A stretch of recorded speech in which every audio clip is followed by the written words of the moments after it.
recette d'Histoire de Bourges est consacrée au début de la Réforme, c'est-à-dire à la naissance du protestantisme. Bourges fut l'un des centres actifs de cette réforme.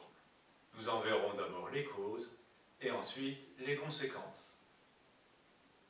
La première cause de la réforme à Bourges est la présence d'humanistes, ces personnages lettrés favorables aux idées nouvelles, notamment religieuses, sans qu'obligatoirement ils abandonnent le catholicisme.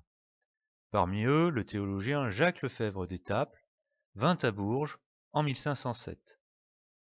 Marguerite de Navarre, sœur de François Ier, qui fut la duchesse du Berry de 1517 à 1549. On donna au XXe siècle son nom à un lycée de Bourges. Sa nièce Marguerite de France, sœur du roi Henri II, lui succéda à la tête du duché de 1550 à 1574. Les deux duchesses protégèrent les personnes diffusant les idées de réforme religieuse que les désordres de l'Église catholique ne pouvaient que favoriser. Les relations de la France avec la papauté étaient régies par le concordat signé à Bologne en 1516 et qui prenait la suite de la pragmatique sanction décidée à Bourges en 1438. Alors que le chapitre de chanoines de la cathédrale de Bourges pouvait élire l'archevêque, le nouvel accord de 1516 donnait ce privilège au roi de France. Ainsi, Jacques le Roi devint archevêque sans l'accord des chanoines, qui, par rétorsion, chantaient ou faisaient sonner les cloches pendant ses prises de parole.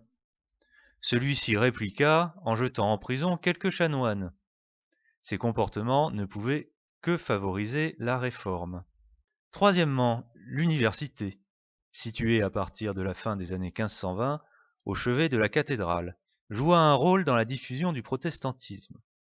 D'abord parce qu'il y avait une forte présence d'étudiants germaniques qui avaient été déjà sensibilisés par les idées de l'ancien moine allemand Martin Luther, père du protestantisme.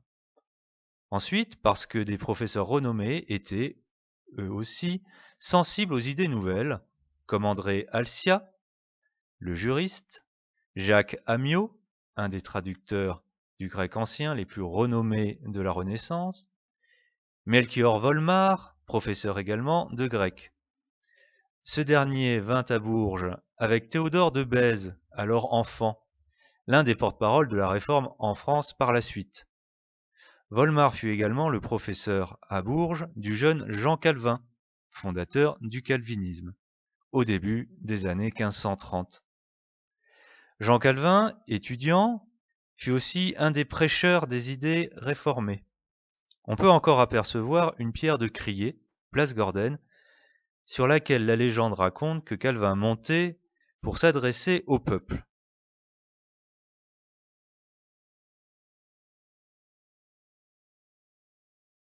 Il prêcha également près d'un pont, aujourd'hui disparu, mais que l'on dénomme le pont Calvin, sur le Moulon, entre Bourges et Asnières, ce qui fut à l'origine de la communauté protestante dans ce village.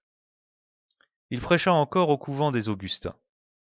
La rue adjacente reçut au XIXe siècle le nom de rue Calvin d'ailleurs.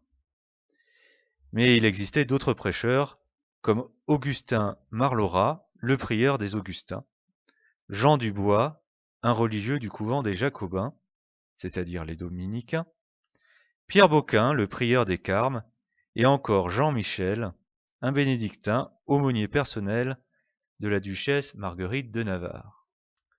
Les conséquences de cette diffusion du protestantisme sont au nombre de 4. D'abord, l'Église locale réagit.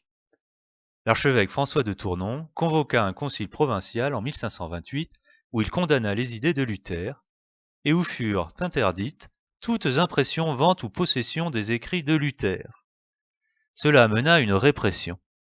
On interdit par exemple aux Augustins de prêcher dans les rues de la ville en 1554. De nombreux propagateurs durent faire amende honorable, c'est-à-dire s'humilier en public, en reconnaissant ses fautes. Enfin, il y eut des condamnations à mort.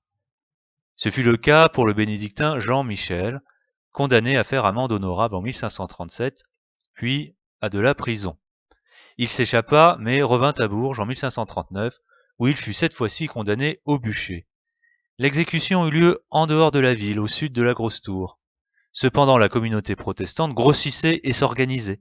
En 1556, Simon Brossier vint de Genève pour mettre en place le premier consistoire. Et Martin de Hargues, la même année, établissait la première assemblée à Asnières.